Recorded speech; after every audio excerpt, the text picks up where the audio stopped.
एक और अफसोसनाक वाकया जो कि घर में बिजली का बिल ज़्यादा आने की वजह से हुआ। जी हाँ, जो मैं आपको बताने जा रही हूँ गुजरांवाला का एक वाकया है जिसमें बिजली का बिल ज़्यादा आता है घर में और उसके बाद एक भाई दूसरे भाई को मार देता है। गुजरांवाला के एक इलाके में एक मोहल्ला में रहने वाले ये दोनों भाई जो कि एक साथ एक घर में रह रहे थे, इनके रहने का कुछ इस तरह से था कि ये हर चीज़ को हिस्से में बांट लेते थे, चाहे वो बिल्स होते थे, चाहे वो कोई भी खर्चा होता था, ये आपस में बांट लेते थे। पिछले महीने इनको बिल बहुत ज़्यादा आया, जिसके बाद इन्होंने उस बिल की अक़सात करवाई। अक़सात करवाने के बाद 8,000 बकिया जात रहते थे।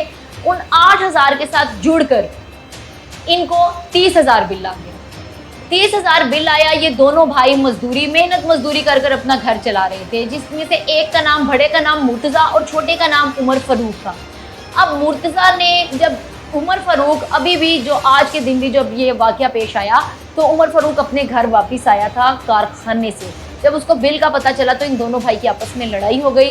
लिहाजा ये दोनों उमर फ़ारूक और बड़ा भाई मुर्तज़ा लड़ते लड़ते घर से बाहर चले गए।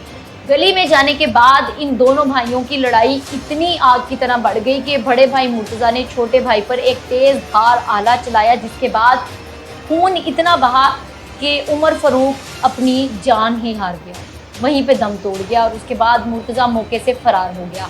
ये वो दो भाई हैं जो कि मिलजुल कर अपनी ज़िंदगी गुजार रहे थे और बिजली का बिल आने के बाद इन पर एक ऐसा बम फूटा कि एक ने दूसरे की जान ले ली।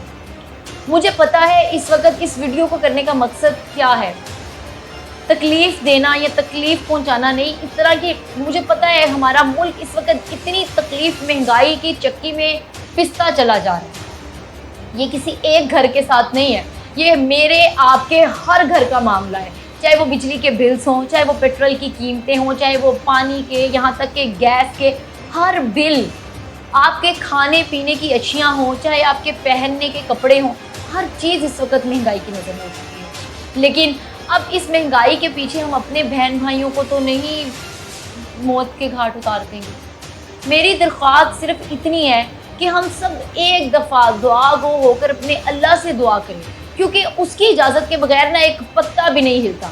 हम पर ये मुश्किल वक्त क्यों है तो क्यों है? ये मुल्क हमारा घर है, पाकिस्तान हमारा घर है। ये हम अपने घर के मसलों को कैसे हल कर सकते हैं, इस वक्त ये देखना है। इसको इसलिए जो है हम सब दुआ गो होकर अल्लाह के आगे हाथ उठाकर सिर्फ यही दुआ करें कि अल्लाह ताला हमारे घर की मसलों, हमारा घर, हमारा पाकिस्तान, हमारा मुल्क, इसके तमाम मसाइल को हल कर दें। और जो इस वक्त हमारी नौजवान नस्ल बाहर जाने के लिए दौड़ रही है, हमें ये भी पता है कि हमें लगता है बाहर की ज़िंदगी बहुत ही खूबसूरत है, लेकिन ये वहाँ जाकर जो लोग रह रहे हैं, जो मेहनत कर रहे हैं, जिस चक्की में वो पिस कर अपने घर वालों को भेजते हैं या वो वहाँ कैसी ज़िंदगी गुजारें, इतना आसान नहीं है। हमारा मुल्क जिस तरह की भी महंगाई में गिरा है, लेकिन ये हमारा घर है। हम जानते हैं इस वक्त हम पर कितनी मुश्किलें हैं, कितनी मुश्किलात हैं। हम इनके लिए अल्लाह से सिर्फ दुआ करते हैं कि अल्लाह ताला हमारी तमाम मुश्किलात को दूर कर दे। मुझे सिर्फ इस बात पर यकीन है कि मुश्किलात को दूर करने वाली ज़ात सिर्फ अल्लाह की है। हमारे तमाम मसाइल को हल करने वाला सिर्फ वही है और कोई कुछ नहीं कर सकता। मैं उसी से दुआ गो हूँ कि इन तमाम मसाइल को हल कर कर यहाँ तक हमारे मुल्क को खुशहाली की तरफ ले आए कि कोई एक भाई दूसरे भाई का गला ना करे।